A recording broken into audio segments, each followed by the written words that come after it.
Bapak Ibu izin telat 10 menit. Gih, 10 Iya, menit lagi. Pak. Ya, Iya, tak. Pak. Takutan ini agak gelap kondisinya.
Ya, nih.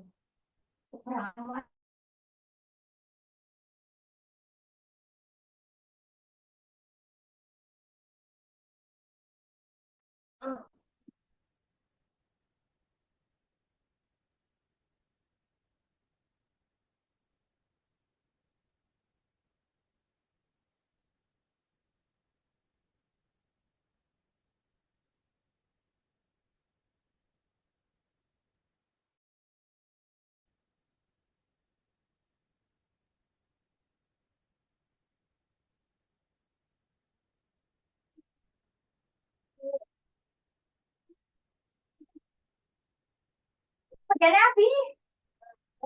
Habis, Bang.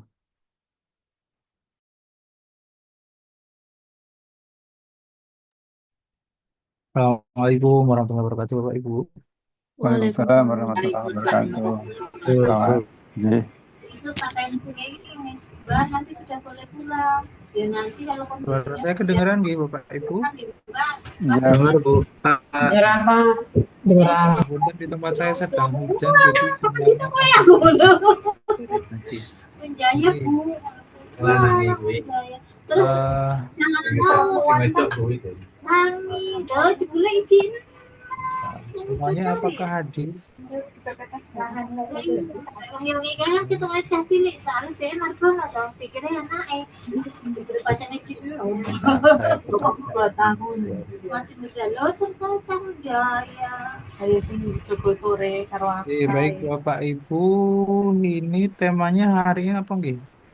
Walah, Et- nggak dengar. Iya tuh yang jauhin nggak sih orang yang suruh depanin ke izin.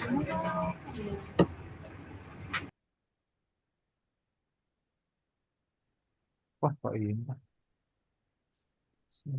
Ya.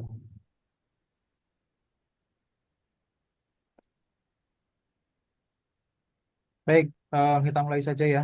Karena sudah jam 13, biar nanti jam kita mau kuliah lama apa sebentar, Bu, Pak? sedang aja, Pak Awan. Darmawon. Legal etik, Pak. Sebentar mawon, nggih. Ya, legal etik dan Karena keperawatan. materinya saya rasa eh, Cocok Pak, yang penting jam 2 pulang Pak. nggih, siap. Dua pulang. Baik, Assalamualaikum warahmatullahi wabarakatuh. Waalaikumsalam warahmatullahi wabarakatuh. Selamat siang Bapak dan Ibu semuanya. Mohon izin Ya, hari ini kita berjumpa kembali. Nah, nyonya punten suaranya kecil. Suaranya kecil nggih. Halo, sekarang suara saya gimana, Bu? Sudah kencang nggak, Pak? Jelas, Pak. Oh, jelas nggih. Lumayan. Main apa ya? Oh, nggih. Ngapunten, ini suara hujan lebih besar daripada suara saya gitu. Karena hujannya terus banget. Jogja sedang hujan boten nggih? Bantu laman Pak. Bantul Jogja aman, mawon Pak. Jogja mendung, Pak.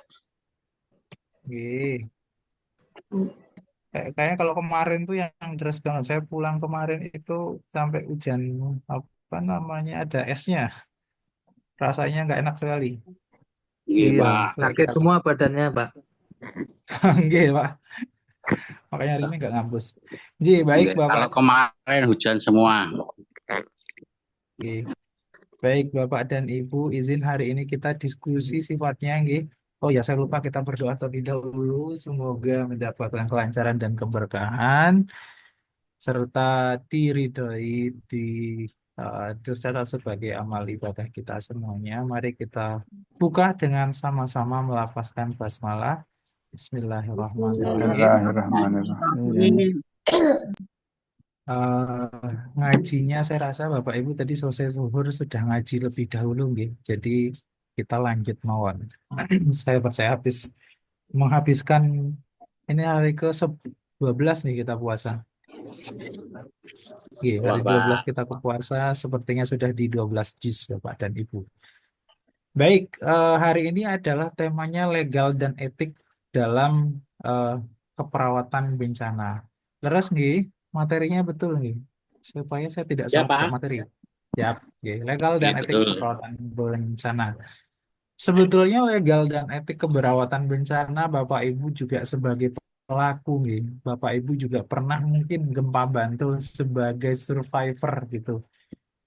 Agak susah, agak riskan kita nyebut dengan istilah korban gitu. Kalau dalam etiknya bencana itu kita menyebut korban itu atau kami menyebut korban itu dalam etikanya agak wangun gitu dan tidak lumrah disebut korban. Maka disebutnya kalau dalam bahasa Indonesia adalah penyintas atau kalau dalam bahasa Inggris, bahasa internasional menggunakan survivor gitu, nggih.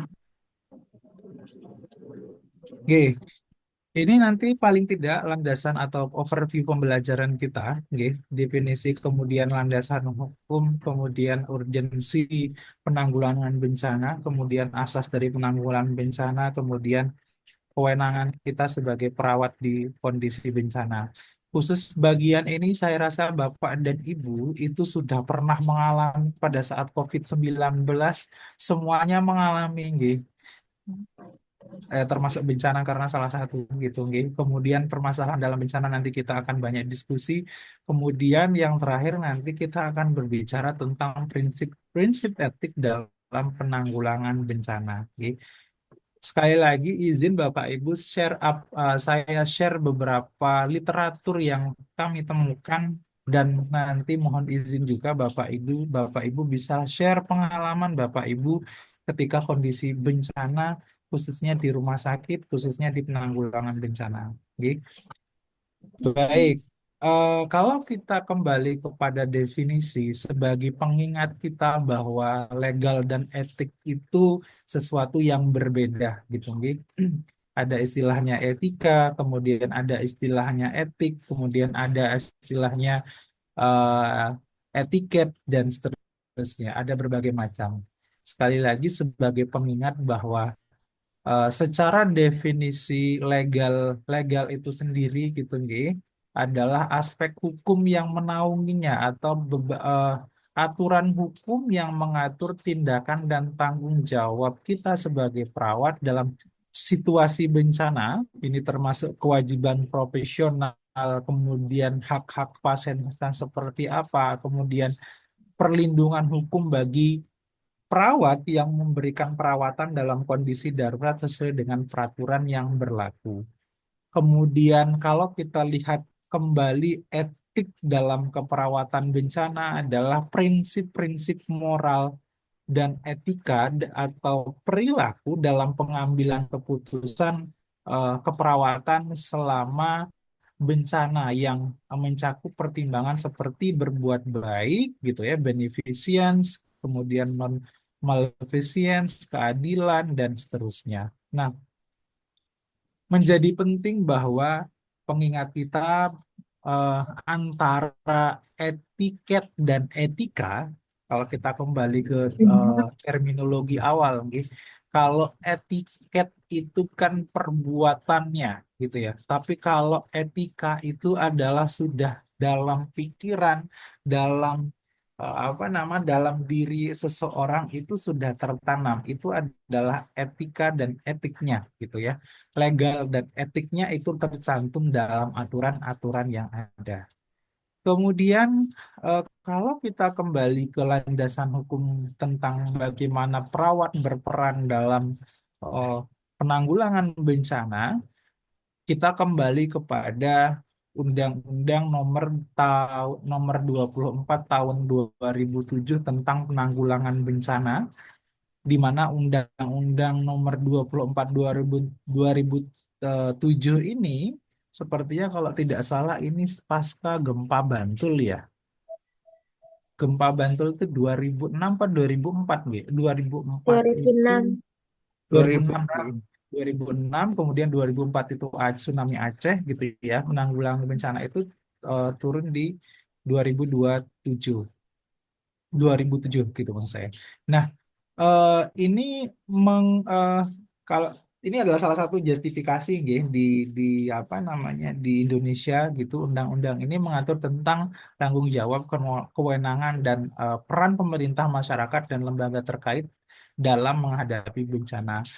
Beberapa poin yang penting dalam undang-undang ini kalau kita lihat lebih jeli gitu nggih, itu lahirnya BNPB gitu ya, lahirnya Badan Penanggulangan Bencana sebagai lembaga yang bertanggung jawab dalam mengkoordinasikan penanggulangan bencana pada tingkat nasional. Kalau diturunkan ke bawah, itu di tingkat provinsi ada BPBD provinsi, kemudian di bawah BPBD kabupaten PKU dan Jogja. kota.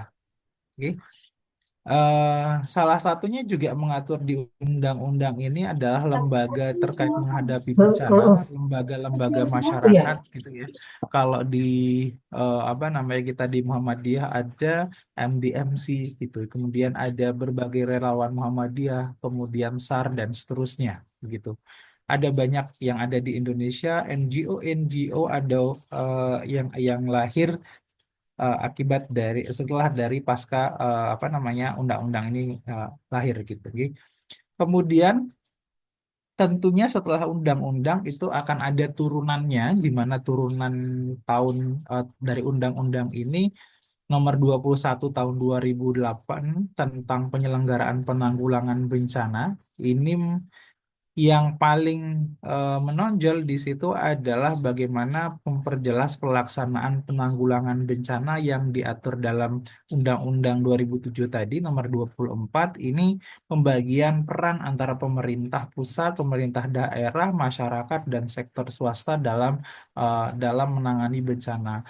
Jadi meskipun ada peran-peran tersendiri, jadi kalau seingat saya ya, menurut cerita gitu ya, menurut cerita waktu gempa, sorry bukan gempa, waktu Merapi erupsi itu tahun 2000 pinten Pak, Bu? 2009, Pak. Nah, 2009, nggih. Tahun 2009 itu ada banyak sekali bendera yang berdiri gitu ya. Kemudian tidak terkoordinasi. Akhirnya dari Sultan itu mengeluarkan perintah gitu, nggih. Saya lupa nama istilah nomornya berapa. Itu jadi semua benderanya jadi satu gitu ya. Kadangkala sering kita juga begitu, nggih. Eh, sering kali mendirikan bendera sendiri gitu, sering sekali. Dan ada juga beberapa LSM yang menganggap dirinya semoga itu bukan kita gitu ya. Ada beberapa LSM yang menganggap dirinya adalah superpower di situ gitu. Kemudian peraturan pemerintah tahun 2028 juga tentang pendanaan dan pengelolaan bantuan bencana ini mengatur apa? Mengatur eh, pengelolaan bantuan baik dalam negeri maupun luar negeri untuk penanggulangan bencana. Kemudian dana penanggulangan bencana dapat berasal dari APBN, APBD, sumber daya yang lain yang tentunya sah. Dan ini seringkali diselewengkan oleh beberapa oknum pejabat dan terus sebagainya gitu ya, yang sering kita dengar di beberapa berita. Kemudian selanjutnya landasan hukum tentang BNPB. Ini kita harus bahas tentang BNPB sementara nggih. Ini tentang Badan Nasional Penanggulangan Bencana. Ini memberikan mandat kepada BNPB untuk mengkoordinasikan seluruh aktivitas penanggulangan bencana baik pada tahapan prabencana, saat bencana maupun setelah kejadian bencana. Sering menjadi pembelajaran di kita adalah seringkali orang-orang atau beberapa oknum NGO gitu ya, saya tidak sebut namanya, kadangkala tidak sampai kepada pasca bencana gitu ya, hanya pada fase sorry, pada saat bencananya gitu ya, banyak video dan seterusnya. Nah, itu yang kadang sering terlupakan oleh kita gitu ya. Kemudian Undang-Undang tahun 2000 nomor 26 tahun 2007 tentang penataan ruangan. Itu pentingnya mitigasi bencana, tata ruang yang aman dan berkelanjutan. Ini sebenarnya ini adalah wilayahnya orang-orang di Kementerian Tata Ruang dan Agraria, termasuk juga di dalamnya adalah BMKG dan lain dan kawan-kawan gitu ya.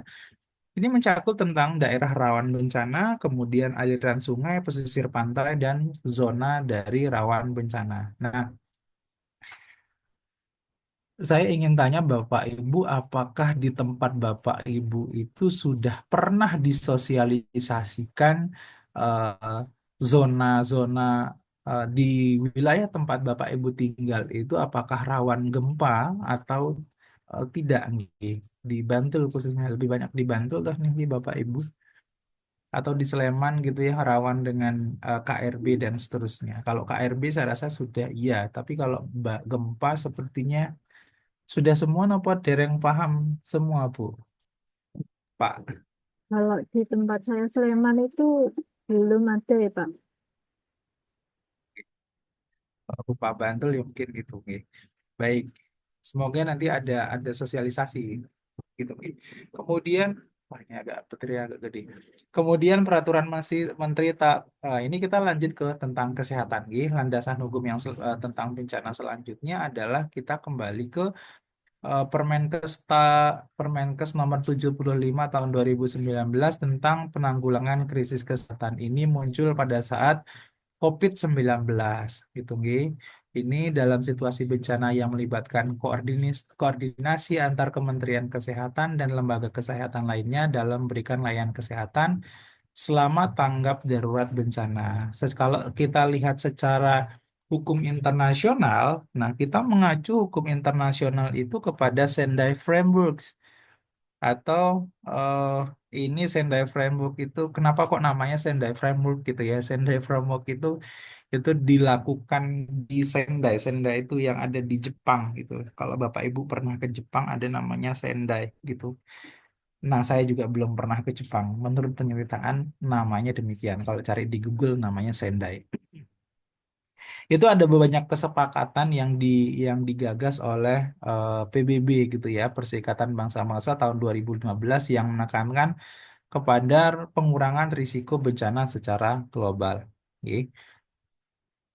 Nah, ini karena aturan di kita tuh kan sering sekali berubah-ubah gitu. Awalnya tahun kita tentang Undang-Undang Keperawatan, berubah lagi tentang Undang-Undang Kesehatan 1723 gitu ya. Tapi saya belum, oh sudah keluar ya PP-nya, PP Permenkes itu. PP-nya sudah berarti turunannya sudah keluar gitu. Tahun 2028, 2024 nomor 28 itu tentang perlindungan hukum untuk tenaga kesehatan gitu ya. Kemudian tentang pelayanan kesehatan darurat dan krisis kesehatan akibat bencana. Kalau yang ini salah satunya adalah ada pembentukan dari IMT Emergency Medical Technician atau pusat krisis kesehatan di Kemenkes. Salah satunya juga mengandung aturan ini. Nah, tadi ya untuk memberikan apa perlindungan hukum untuk tenaga kesehatan suka tidak suka tentang aturan ini sudah sudah keluar gitu ya, dan sudah diaplikasikan di untuk khususnya untuk kesehatan gitu ya. Saya yakin dari Bapak Ibu juga khususnya di manajemen di rumah sakit mungkin ada banyak yang tidak setuju dengan aturan ini atau ada juga yang setuju dengan aturan ini karena memang debatable gitu ya, khususnya di organisasi profesi, saya rasa ini akan sangat debatable dan tidak setuju awalnya. Ada beberapa poin yang apa namanya yang masih krusial untuk diperdebatkan sebetulnya. Tapi itu kan hal lain gitu, oke. Baik, selanjutnya adalah bagaimana urgensi dari penanggulangan bencana itu tersendiri. Mari kita lihat satu-satu. Perawat sebagai seorang nurse gitu ya, yang Bapak Ibu lakukan hari ini tentunya tidak jauh beda pada kondisi bencana. Yang pertama adalah menyelamatkan jiwa, ya. Kemudian yang kedua adalah mengurangi kerugian ekonomi dan dampak sosial, dan yang terakhir adalah perlindungan kesehatan masyarakat dan kelompok rentan. Gitu, oke. Sebentar, Bapak Ibu.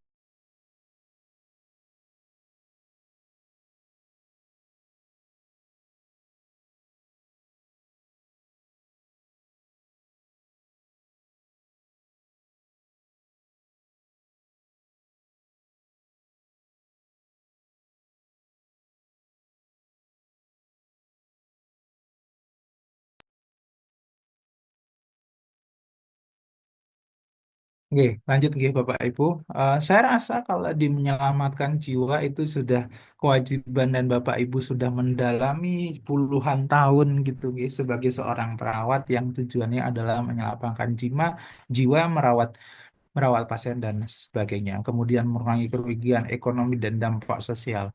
Ini cukup besar nih dampaknya kepada kita, kemudian perlindungan kesehatan bagi masyarakat dan kelompok yang rentan. Kelompok rentan itu ada berbagai macam gitu ya.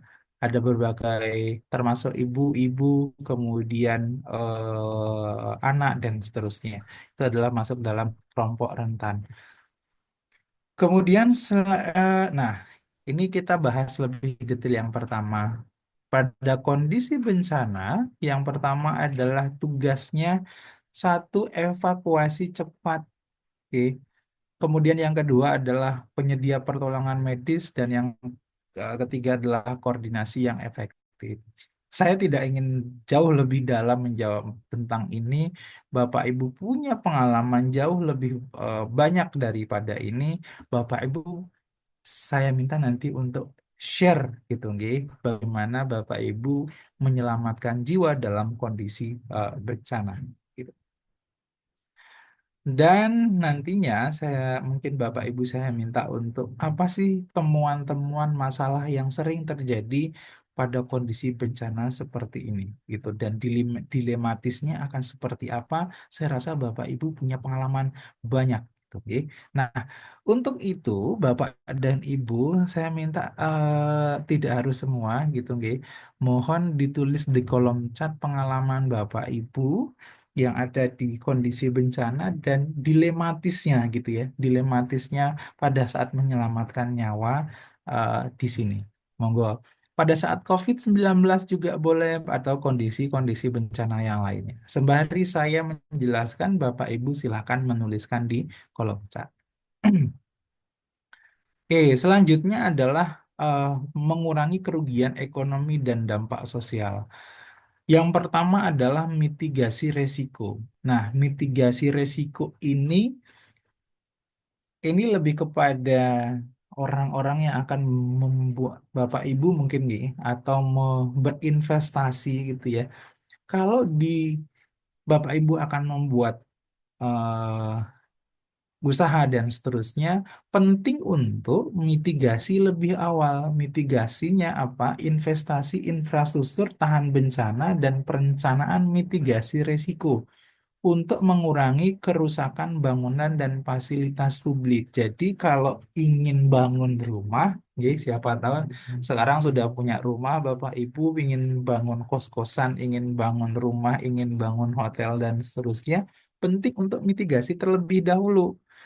Ini apakah tanahnya rawan gempa atau tidak? Karena itu akan berdampak ke selanjutnya, gitu.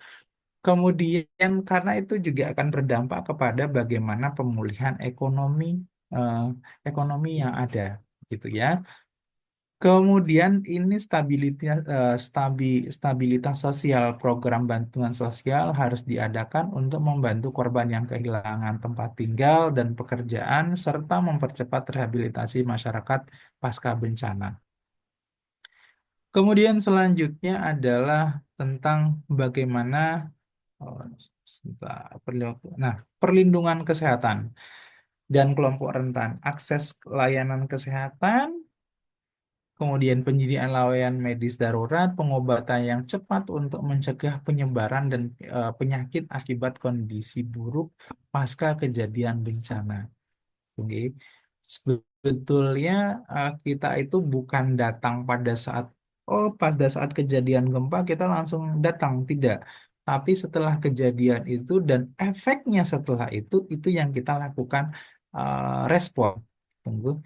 Kemudian perhatian pada kelompok rentan. Kelompok rentan itu termasuk apa saja? Anak-anak, kemudian lansia, penyandang disabilitas, kemudian yang membutuhkan perlindungan khusus dalam bentuk misalnya tempat tinggal yang aman dan layak kesehatan yang memadai. Ini menjadi penting juga.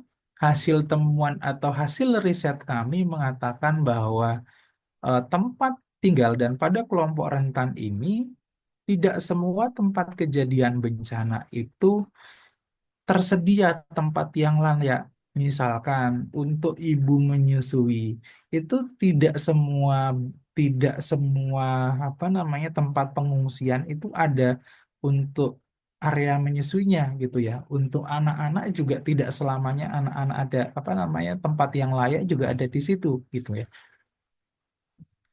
Kemudian temuan lainnya juga pada kondisi perhatian pada kelompok rentan, ini anak-anak gitu ya. Hasil riset kami mengatakan bahwa terlalu banyak, khususnya ini daerah Merapi, ya, hasil temuan kami, terlalu banyak psikososial.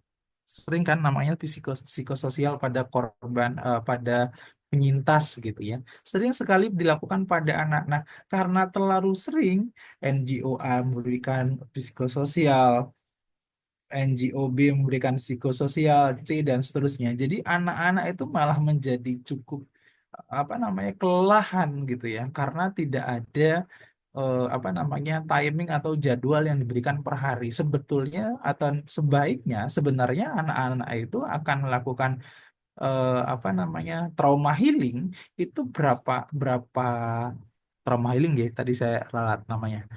Berapa kali sih sehari gitu sehingga mereka juga nggak terlalu capek gitu. Kemudian eh, penyediaan psikososial itu tadi ya saya sebutkan termasuk anak-anak gitu ya. Oh ya, satu lagi. Temuan kami di perlindungan pada kelompok rentan ini adalah begini Bapak Ibu. Ini mungkin tabu, tetapi ini adalah temuan riset yang kami lakukan dan sudah publish. Bapak Ibu bisa lihat di ID Google Scholar saya atau di ID Scopus atau Bunda Sinta. Temuan riset kami mengatakan bahwa eh, kalau terlalu lama di pengungsian, misalkan lebih dari 1 bulan di pengungsian, kebutuhan biologis seseorang yang sudah menikah itu juga tetap tetap akan selalu ada dan itu tempatnya belum ada sama sekali, gitu ya. Contoh misalkan begini, eh ini ngapun nggih, saya harus buka di sini gitu ya. Salah satu riset kami masih sedang riset itu, tetapi saya bocorkan kita sama kita nggih. Ternyata di salah satu tempat itu, salah satu kejadian bencana di satu daerah, saya belum bisa sebut namanya, kejadian eh, terdampak HIV atau HIV, itu meningkat juga di tempat pengungsian gitu ya. Itu juga menjadi evaluasi gitu. Bagaimana perlindungan terhadap apa namanya ibu perempuan dan seterusnya. Itu menjadi salah satu concern juga gitu bagaimana perlindungan kesehatan pada kelompok rentan ini. Kemudian itu kaitannya dengan tadi. Kemudian kita lanjut coba kepada lebih dalam tentang bagaimana asas penanggulangan bencana. Kalau kita lihat secara definisi kembali, asas itu kan ada beberapa hal poin intinya. Yang pertama adalah prinsip-prinsip dasar dalam pengambilan keputusan dan tindakan, kemudian pedoman tindakan kita dan konsistensi dan kepastian dari penanggulangan itu terdiri, dan yang ketiga adalah nilai-nilai dan moral serta etika yang ada dalam bencana. Sekali lagi Bapak Ibu, mungkin saya tidak ingin banyak mengutik-utik tentang etika gitu nggih, karena Bapak Ibu sudah jauh lebih pengalaman bagaimana Bapak Ibu menilai etika eh, dalam melakukan pekerjaan dan lain sebagainya. Kemudian selanjutnya, nah sebentar,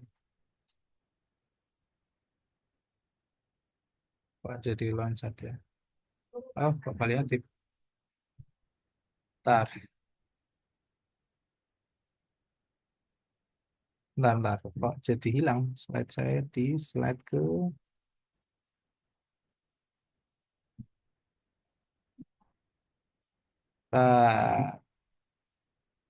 ada di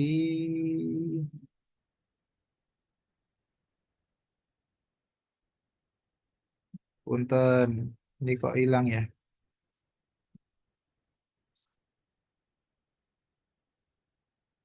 Bentar.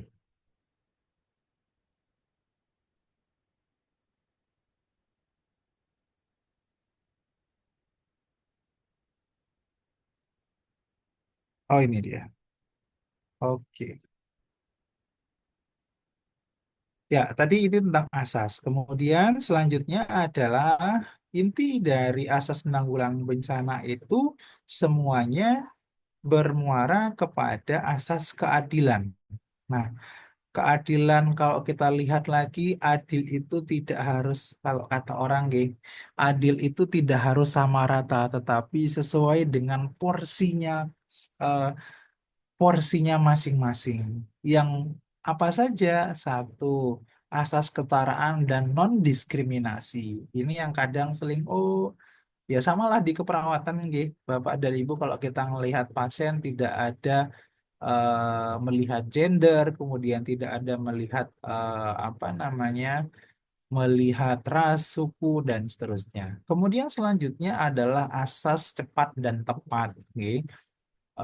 Dalam kondisi bencana ya tentunya kecepatan dan ketepatan itu menjadi prioritas utama. Kemudian asasnya adalah dalam penanggulangan bencana, khususnya di keperawatan, asas koordinasi dan kolaborasi, tidak bisa kerja sendiri. Sama seperti saat ini di rumah sakit. Kemudian akuntabilitas, kemudian asas partisipasi, kemudian asas berkelanjutan, kemudian asas gotong royong, dan yang terakhir inti poinnya adalah asas kemanusiaan yang apa? Yang berkeadilan gitu. Kemudian selanjutnya adalah nggak bisa. Nah, ini poin selanjutnya adalah kewenangan sebagai seorang perawat gitu ya. Izin saya mengingatkan kembali dalam kondisi bencana, satu, melakukan triase dan pertolongan pertama, kemudian pelayanan kesehatan darurat gitu nggih.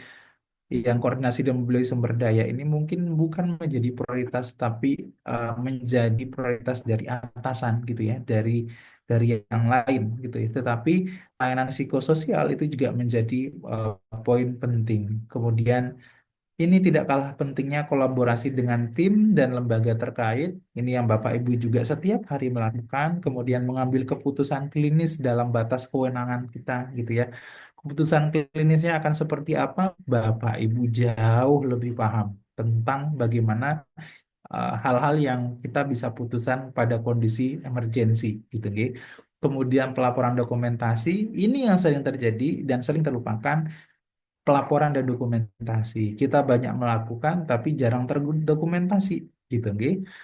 Kemudian mobilisasi dan evakuasi pasien, serta yang terakhir adalah penelitian. Kenapa penelitian menjadi penting? Karena sebagai sumber utama dalam nantinya mengambil keputusan.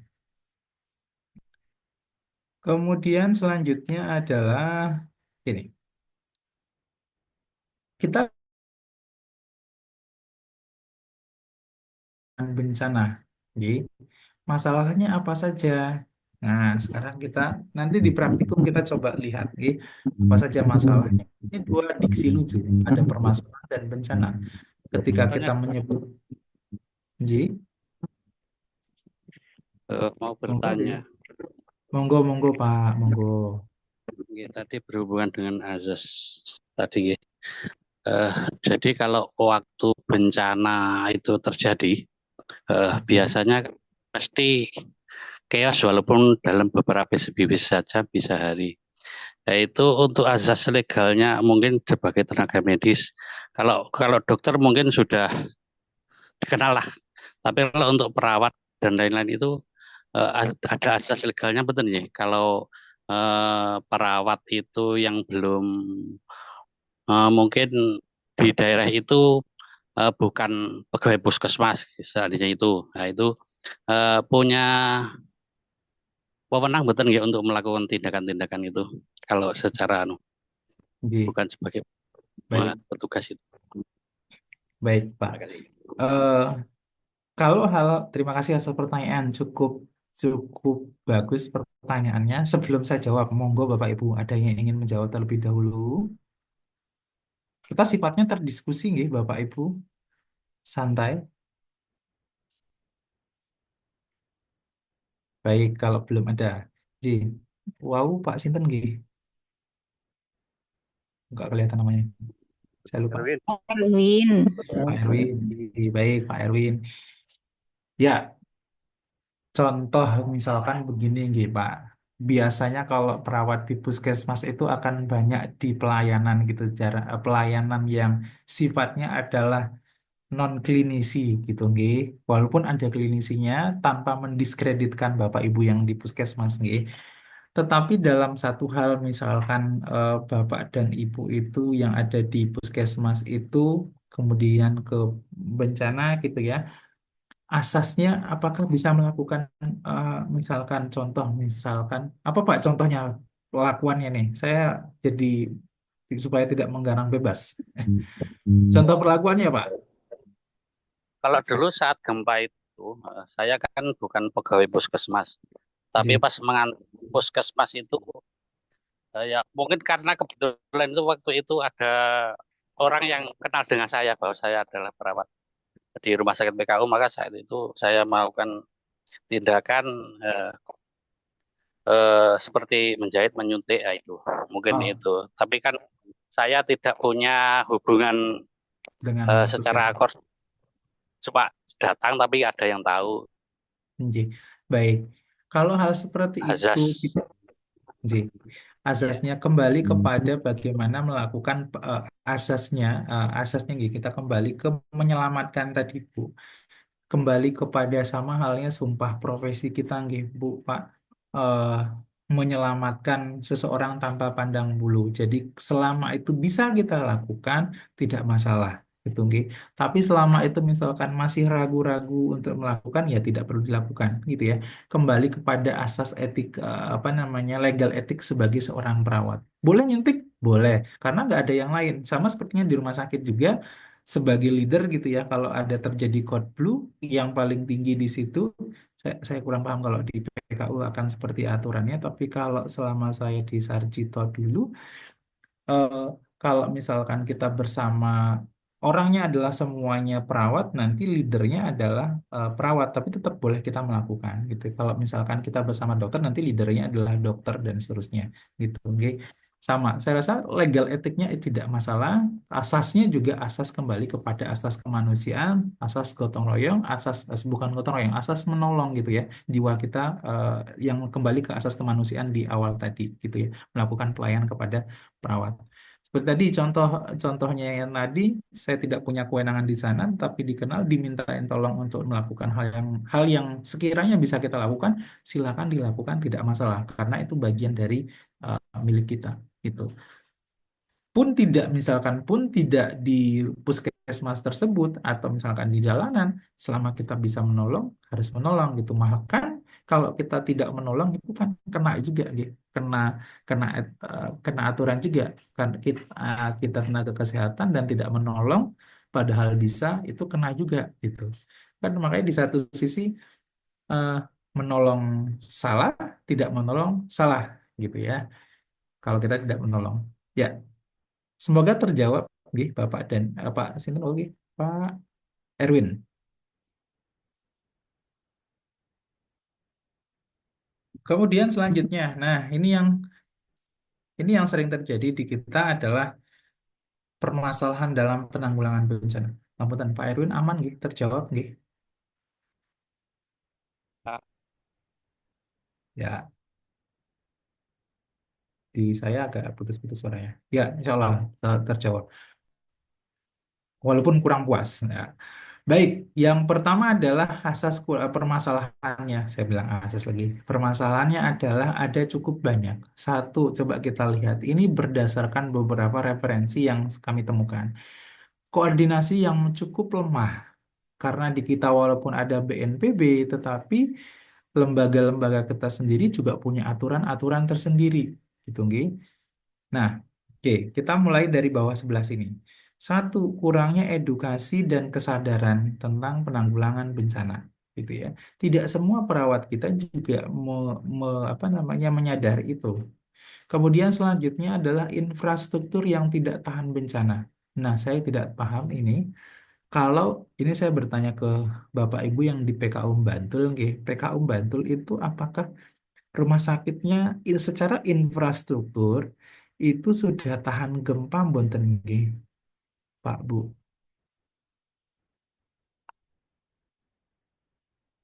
Karena sepertinya PKU Bantul itu dinobatkan sebagai salah satu keunggulannya adalah rumah sakit aman bencana, nggih.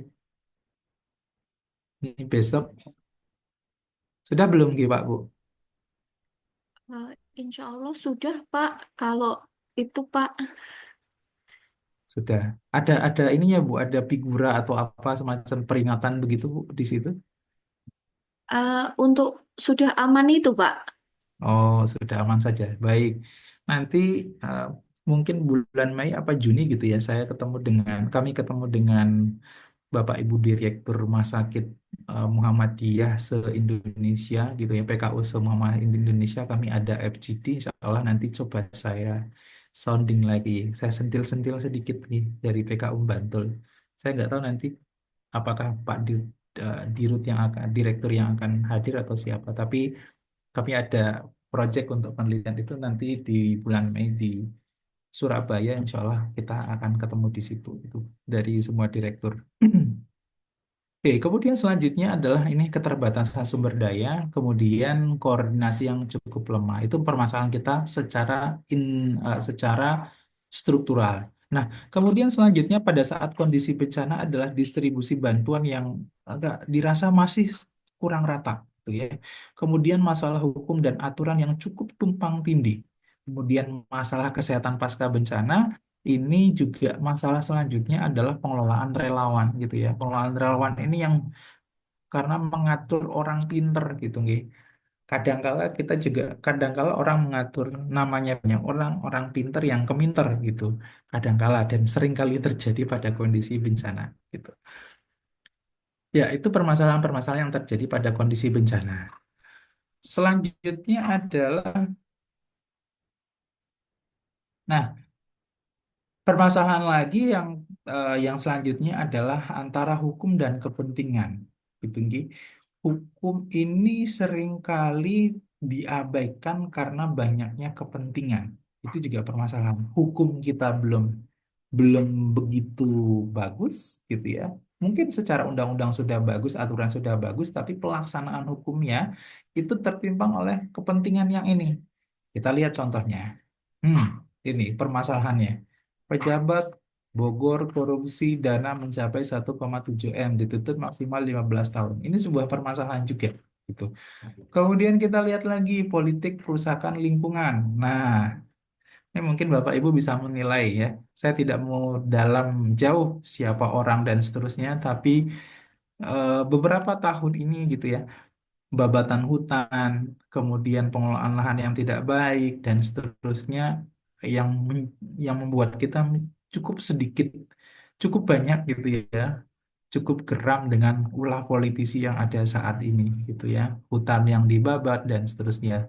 Salah satu lainnya adalah yang sedang terjadi saat ini. Contoh kecilnya adalah kepentingan yang di Bekasi, nggih. Karena di wilayah Bogor dibabat habis ya banjirlah terjadi gitu. Kemudian mohon maaf sekali Bapak Ibu mungkin yang terafiliasi ke sana gitu nggih, yang pro dengan eh, IKN dan seterusnya gitu ya. Saya harus nyebut IKN karena pembabatan hutan yang cukup luar biasa dan saya pribadi itu kurang setuju gitu ya. Atau saya boleh katakan tidak setuju gitu ya, karena merusak lingkungan alam dan seterusnya gitu. Itu kan efek dari politikus kita gitu ya. Walaupun itu di luar kendali kita, tapi ketika bicara itu cukup geram gitu ya. Apa namanya mendengar hal demikian. Ya, ini juga sama ya, pakar UGM, pemasukan ekspor pasir laut tak sebanding dengan dampak negatifnya. Yang pernah di akhir tahun lalu yang sering yang cukup heboh dan ramai gitu ya terbincangkan. Saya tidak tahu ini tindak lanjutnya karena secara berita juga cukup apa namanya sudah mulai berkurang. Semoga ini tidak terjadi. Nggih. Kemudian, oke, ini adalah bagian akhir dari yang kita akan pembahasan. Yang pertama adalah prinsip-prinsip etik dalam penanggulangan bencana dari sudut pandang kesehatan. Sama seperti penelitian, eh, sama seperti etika kita pada saat melakukan ketemu dengan pasien dan seterusnya. Yang pertama adalah beneficence. Oke. Kebermanfaatan untuk umat itu akan seperti apa gitu. Berarti contohnya tadi bila bila melakukan pertolongan itu, bila melakukan pertolongan itu lebih banyak mudaratnya sesuai dengan di luar kemampuan kita, maka jangan dilakukan. Tetapi kalau manfaatnya lebih lebih banyak, ya silakan kita akan lakukan. Contoh misalkan gini, kalau kejadian gempa bumi itu, saya percaya dan yakin tidak semua perawat itu bisa melakukan eh, hacking misalkan. Iya, tidak usah dilakukan, cukup untuk menolaknya. Tetapi kalau sudah bisa dilakukan, termasuk hacking itu kan kadang masuk ranah abu-abu ya. Ranah abu-abu itu maksudnya ini adalah tindak kewenangannya dokter, tapi perawat yang melakukan gitu, yang di saya tidak tahu di rumah sakit gitu. Ini kembali ke rumah sakit, mohon maaf Bapak Ibu, dan jangan yang ada di atasan gitu ya, yang melakukan perawat yang dapat jasanya dokter gitu. Gitu kan Bapak Ibu? Yang edukasi perawatnya yang banyak dapat jasanya kan dokter gitu. Tapi itu di luar, itu hanya diskusi. Aduh, saya kok jadi arah ke situ ya. Kok tahu tuh Pak Wan? Maksud saya ya BPJS misalkan, BPJS itu kan kita yang edukasi, yang dapat nama kan jasa kan profesi sebelah gitu. Gitu kan Pak Munif? Itu tapi BPJS di negara lain gitu. Semoga di negara kita tidak seperti itu, oke, Pak Bu. Oke, kemudian selanjutnya adalah non maleficence atau tidak membahayakan kepada pasien kita. Kemudian justice, keadilan, gitu ya. Kemudian keadilan dimaknai sebagai tidak ada perbedaan antara satu dengan yang lainnya, sesuai kita mengerjakan sesuai dengan kondisi klinis pasien, gitu ya. Kemudian otonomi, kemudian respect. Nah, ini mungkin yang tidak ada, respect for person atau menghormati martabat manusia, memanusiakan manusia itu yang paling utama sebetulnya, atasnya tinggi, yang paling tinggi gitu ya. Kemudian akuntabilitas, kemudian eh, dalam penanganan bencana itu triase yang etis. Triase yang etis akan seperti apa? Kembali lagi kepada seperti triase, eh, ya bisa kita gunakan START gitu ya. Eh, Seringkali tapi pada saat triase yang etis ini apa ya, sub- subjektivitas kita itu kadang ya tetap tetap masih dominan gitu ya, kalau saya melihat evaluasi diri sendiri gitu ya, apalagi pada kondisi-kondisi chaos gitu ya, contohnya saja seperti pada saat pandemi COVID-19 itu, ya gimana ya, antara iya dan tidak. Jadi gini, sering diperdebatkan dalam etis, triase etis itu begini Bapak dan Ibu. Tapi ini perdiskusian di belakang nih. Pada saat saya masih kuliah juga di S2 itu sangat perdebatan ini sekitar hampir 3 sampai 5 jam itu berlangsung gitu ya. Contoh di pandemi COVID-19, satu usianya ini sama-sama terkena COVID-19, gejalanya sama. Tapi usianya ada yang lebih muda gitu ya. Tapi ada yang usianya 25 tahun dengan usianya sudah 45 tahun. Atau sorry, 60 tahun. Yang kita dahulukan itu sebetulnya kalau dalam triase Bapak Ibu yang mana? Yang akan pilih yang 25 tahun atau yang 60 tahun? 20. 25 nggih. Tetapi pada kondisi bencana kita lihat backgroundnya juga. Ternyata yang 60 tahun ini yang didahulukan. Karena apa? Alasannya adalah eh, ini yang 60 tahun ini sudah bergelar doktor, lalu nggak profesor gitu ya. Yang didahulukan itu gitu ya, karena kondisinya. Kenapa? Nah, ada yang tahu Bapak Ibu alasannya kenapa? Atau silakan berikan pendapat Bapak Ibu. 25 tahun, gelar S1, ini tanpa memandang bulu ya, tapi 60 tahun gelarnya dokter atau profesor dan profesor gitu.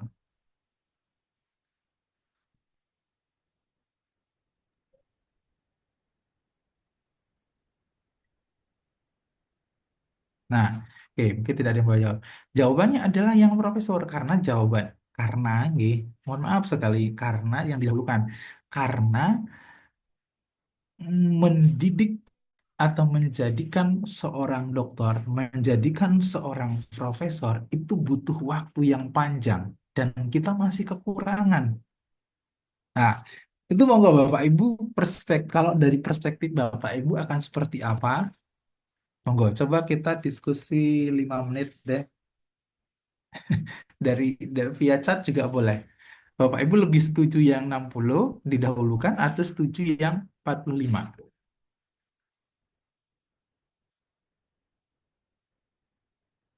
Satu, dua, tiga. Ya, hampir sudah jam 2. Ya, kalau dari etis kita di kesehatan, Gih, seperti itu. Kita lihat backgroundnya ke belakang lagi. Jadi, perihal usia itu tidak lagi menjadi, pada saat kondisi seperti itu, usia itu tetap masuk, tetapi lihat dampak ke depannya, gitu ya. Triase etisnya akan seperti itu. Tetap tetap kita tolong semua di awal, tetapi lihat backgroundnya. Justifikasinya tadi, kalau secara akademis, kita akan lebih panjang waktunya dan eh, panjang waktunya untuk kita mendidik apa namanya mencari pendidik yang seperti itu gitu. Makanya itu lebih didahulukan. Kemudian itu itu diskusi di antara kita saja nggih Bapak Ibu, mohon untuk tidak di-share kepada halayak umum gitu ya. Nanti enggak Pak Wawan izin bertanya Ji, monggo Bu. nih.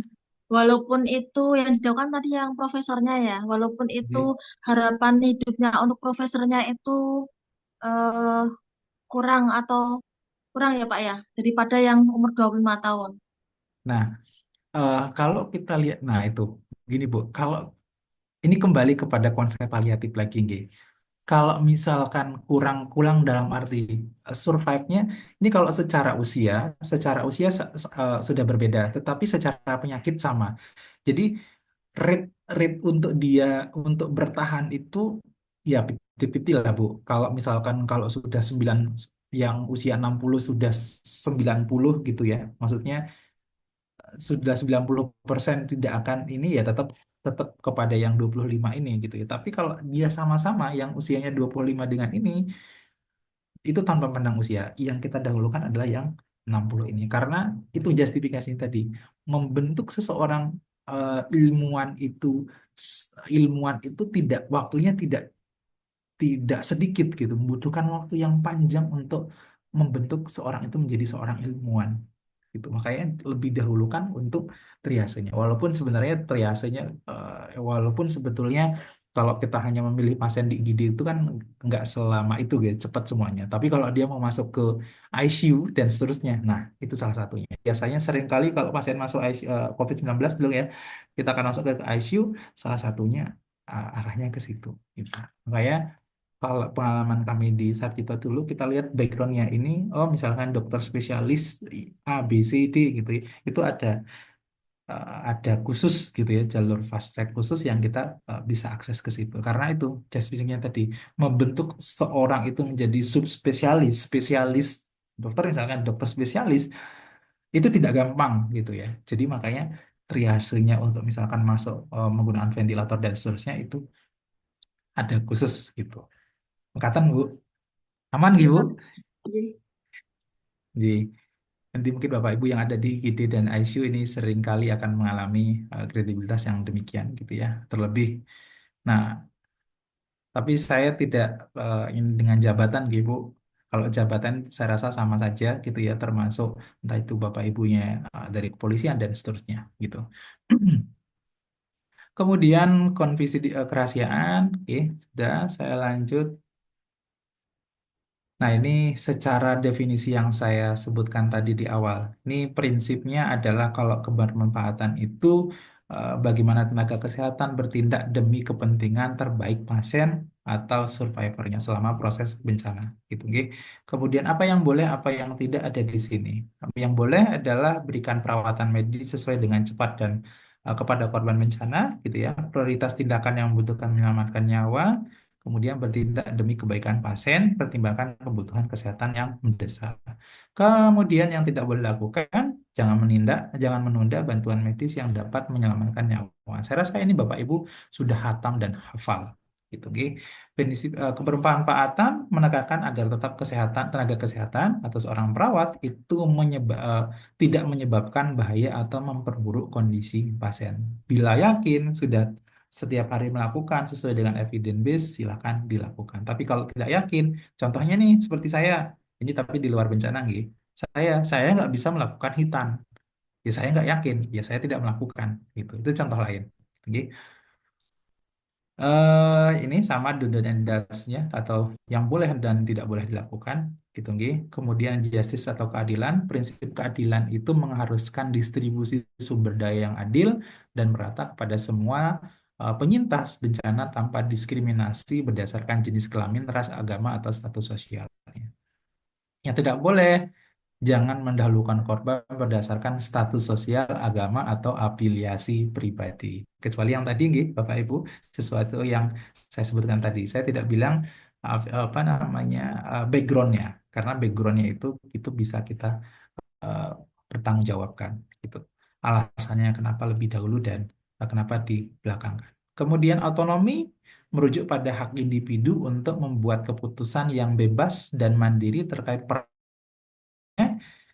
di mana perawat harus menghormati pilihan hak pasien dalam menerima atau menolak perawatannya. Saya punya kasus begini, Bapak dan Ibu, di otonomi ini dulu waktu gempa Lombok kami terjun dan kami di rumah sakit lapangan, tetapi personil kami untuk saat itu memang ada bidannya, kemudian ada perawatnya gitu ya. Fokus kami lebih banyak kepada lebih banyak tapi ada dokter umum, tetapi tidak ada dokter spesialis. Nah, kasusnya adalah di lapangan Gangga tuh. Kalau Bapak Ibu mungkin pernah ke situ, lapangan Gangga itu adalah salah satu lapangan jauh dari rumah sakit rujukan gitu, nggih.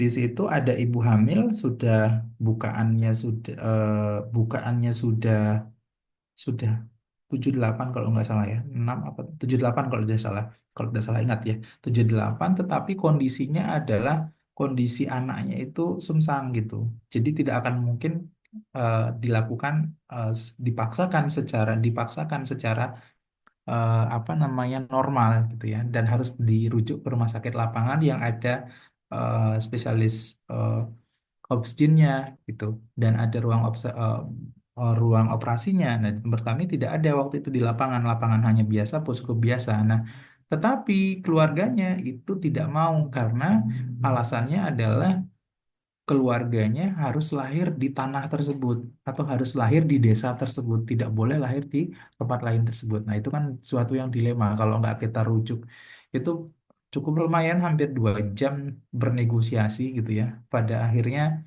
di 3 jam atau 4 jam setengah itu akhirnya mengikhlaskan gitu. Awalnya kita sudah nyerah, tapi nyerahnya gitu itu kan nyerahnya itu ini kalau kita tolong di sini nanti yang selamat karena survive-nya keduanya kan tidak mungkin ya karena sudah sumsang posisinya gitu. Harus menggunakan SC gitu. Kalau enggak ya semua akan rugi gitu. Begitu Bapak dan Ibu. Itu salah satu contoh kondisi bencana gitu ya. Dan ya banyaklah apa namanya yang sering terjadi di lapangan gitu. Ya, ini walaupun angan memaksakan tetapi kita tidak memaksakan tapi kita punya kewenangan untuk apa namanya mengedukasi pasien, mengedukasi keluarganya dan seterusnya. Gitu ya. Jangan menyerah intinya di situ. Yang terakhir adalah respect for person. Ini prinsip menekankan penghormatan terhadap martabat privasi dan hak-hak asasi setiap individu termasuk dalam situasi darurat. Gitu, oke. Kemudian akuntabilitas, tenaga kesehatan harus bertanggung jawab atas tindakan yang diambil selama tanggulang bencana, mampu memberikan penjelasan yang jelas terkait keputusan yang kita buat. gitu nggih. Tidak boleh triase etis tadi sudah kita banyak diskusi tentang ini nggih.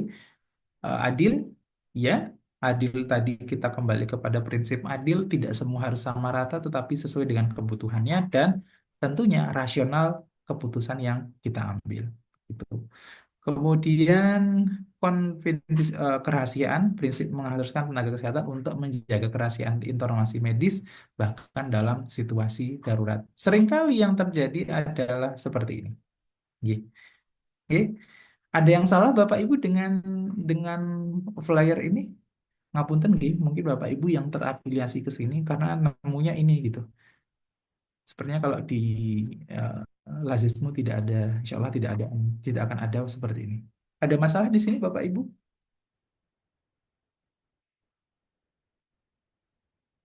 Prinsip etis mana yang dilanggar?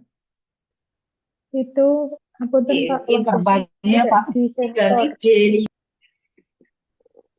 Wajah supervisornya. wajahnya nggak disensor wajahnya pasien gitu. Betul. Oke. Kita sepakat Bapak Ibu bahwa kita tidak sedang menjual kesedihan. Oke. Tidak ada yang salah dengan sedekahnya, tidak ada yang salah dengan membantunya, tetapi dalam mengambil empati seseorang menggunakan foto yang selayaknya tidak etis untuk disebarluaskan. Mungkin untuk dokumentasi pribadi, untuk edukasi tidak masalah, tetapi untuk ini seringkali nggih Bapak Ibu, saya dulu sebelum ada salah satu lembaga yang saya agak agak apa namanya greget banget gitu ngelihat foto-foto, konten-konten dan seterusnya. Cukup menjual kesedihan orang lain gitu ya untuk mendapatkan empati kita untuk bersedekah gitu ya.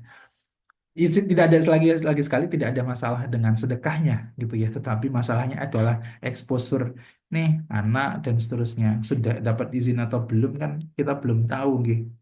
Dan saya yakin juga ya keuntungan bukan untuk orang yang ada di Putu, tapi keuntungan untuk orang yang apa namanya orang yang melakukan apa pengambilan gitu ya, namanya ada dan seterusnya. Mohon maaf sekali lagi Bapak Ibu yang mungkin terafiliasi atau ini ke sini. Ini sebagai pembelajaran dan contoh yang contoh saja gitu. Oke. Ya ini betul Bapak Ibu ini terekspos gitu nggih. Mungkin ya ada seperti ini juga gitu ya. Kalau kita lihat secara etis, memang harus begini ya, apa namanya bentuk modelan modelan balutannya kan, modelan yang lebih balutan yang lebih bagus kita punya dan harusnya bisa melakukan gitu. Nah ini juga sebagai referensi nggih, dari media-media ataupun dari beberapa penelitian gitu ya. Saya ambil penelitian yang nasional saja gitu ya.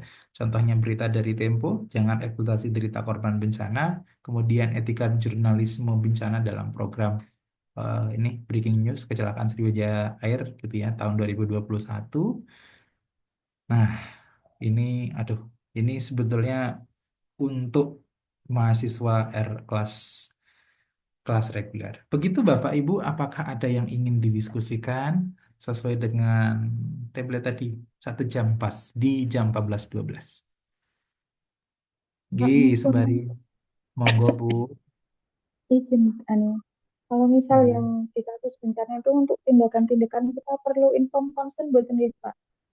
Oke, kalau terlalu lama inform consent dilakukan terlebih dahulu, Ibu. Jadi kalau di kondisi bencana kan menyelamatkan terlebih dahulu, baru nanti mungkin inform consentnya eh, eh, belakangan gitu ya. Kaitannya dengan kalau misalkan dengan nyawa, gitu, Bapak dan Ibu, kaitan dengan nyawa. Tapi kalau sesuatu tindakan yang misalkan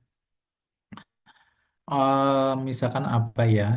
Ya, misalkan persetujuan untuk operasi dan seterusnya itu harus ada informed consent-nya. Tapi untuk life saving itu tanpa informed consent. Boleh pada kondisi bencana. Karena tujuannya untuk life saving. Tapi kalau misalkan masih bisa penundaan itu harus menggunakan persetujuan. Contohnya tadi kalau operasi. Tapi contohnya kalau misalkan dihenti jantung kemudian dia mengalami apa namanya? Dia mengalami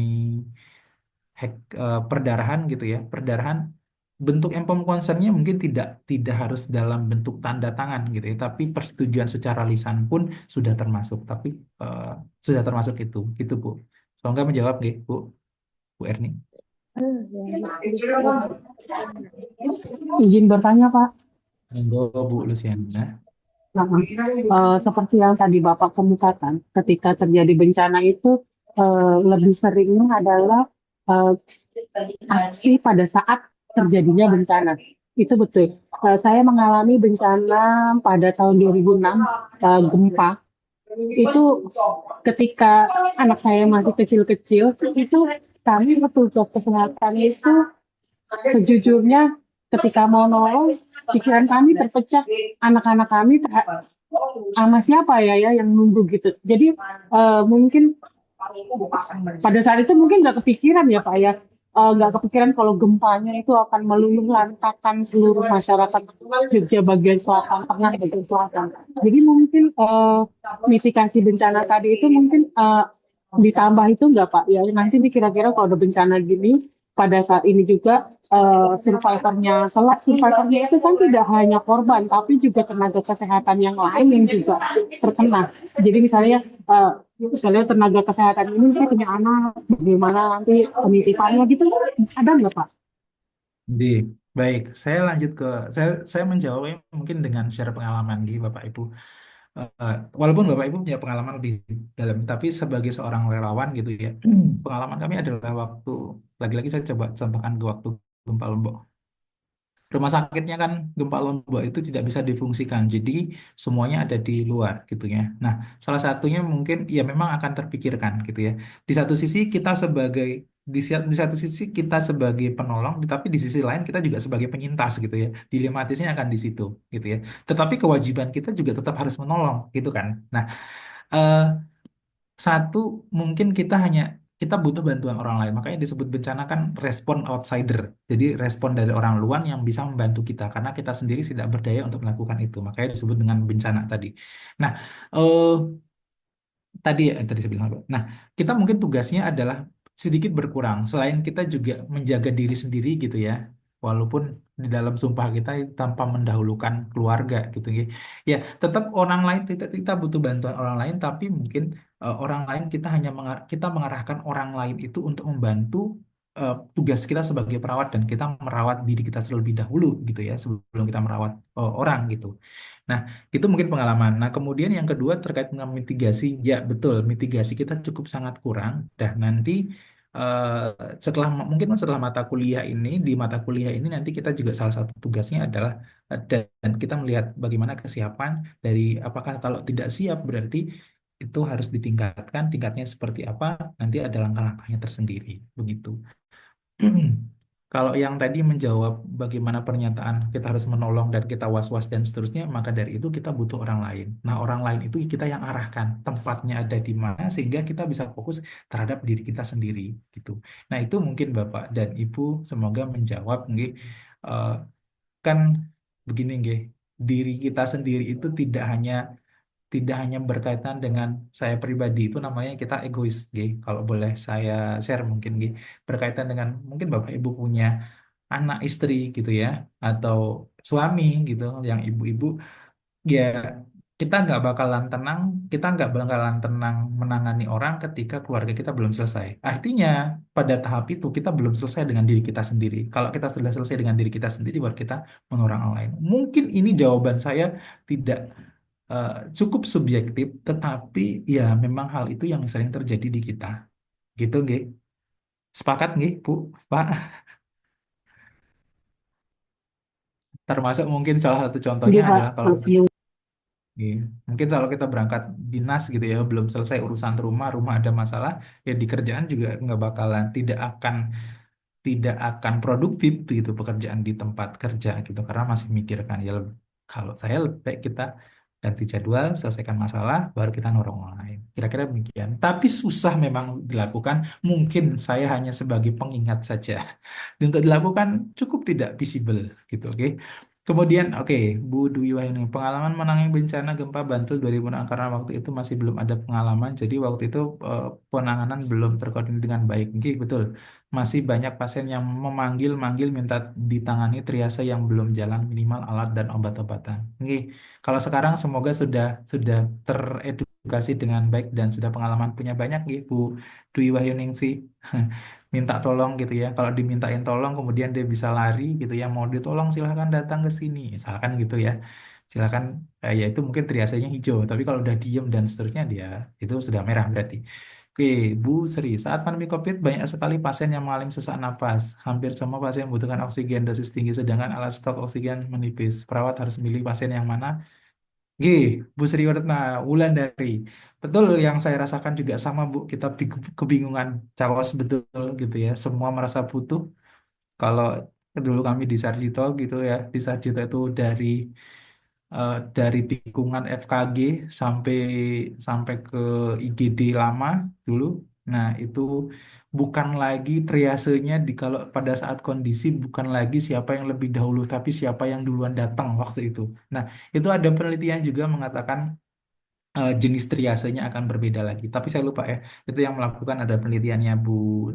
eh, saya lupa. Nanti kalau ada saya lampirkan di materi. Nggih. Betul Bu Sri Ratna.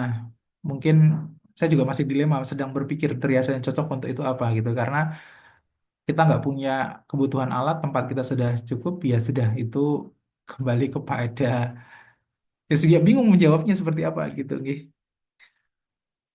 Pandemi konvensional dalam memenuhi kebutuhan pasien, keterlambatan waktu dalam memberikan pertolongan pada waktu pasien anfal sehubungan dengan persiapan APD harus dilakukan untuk masuk ke ruang isolasi menentukan waktu. Ya, betul Bu. Nah, saya juga belum terjawab nih yang COVID-19 ini triasenya yang cocok akan seperti apa gitu ya. Karena harus menggunakan alat dan seterusnya APD. Ya, kalau di IGD sepertinya tidak menggunakan apron dan seterusnya nih, hanya menggunakan masker kemudian bajunya double selesai gitu. Dulu pengalaman kami di IGD tidak menggunakan seribet yang ada di ICU gitu.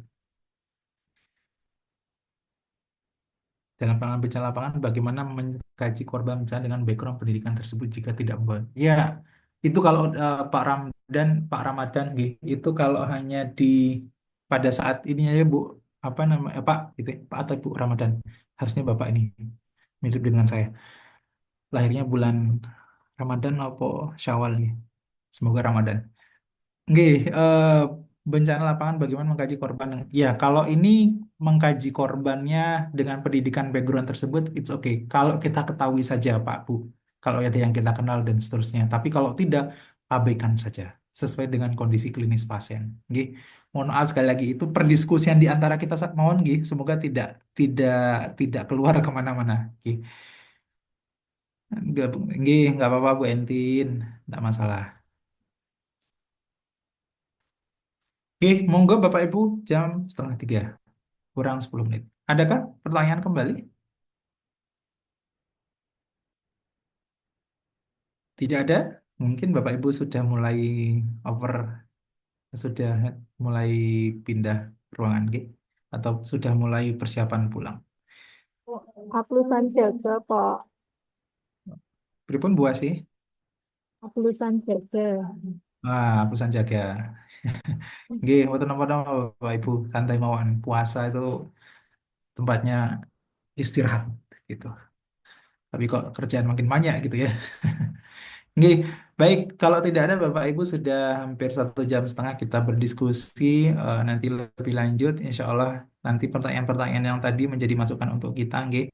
Tadi kaitannya dengan COVID-19 memang kesiapan kita dalam menangani itu mungkin secara lisan kita siap, tetapi secara penanganan harus bagaimana kalau seperti itu mungkin kita masih kurang gitu. Nggih. Tapi tetap itu nanti kita lihat dari berdasarkan penelitian. Nggih. Baik Bapak dan Ibu, saya rasa cukup untuk pertemuan kita kali ini. Semoga bermanfaat dan semoga dinilai ibadah oleh Allah Subhanahu wa Ta'ala. Dan nanti kita akan lebih banyak di praktikum, sepertinya akan banyak banyak berdiskusi. Oke, Bapak Ibu, saya cukupkan. Kurang lebihnya saya mohon maaf. Uh, Assalamualaikum warahmatullahi wabarakatuh. Oke, Bapak Ibu. Assalamualaikum warahmatullahi wabarakatuh. Matur nuwun, Pak. Halo.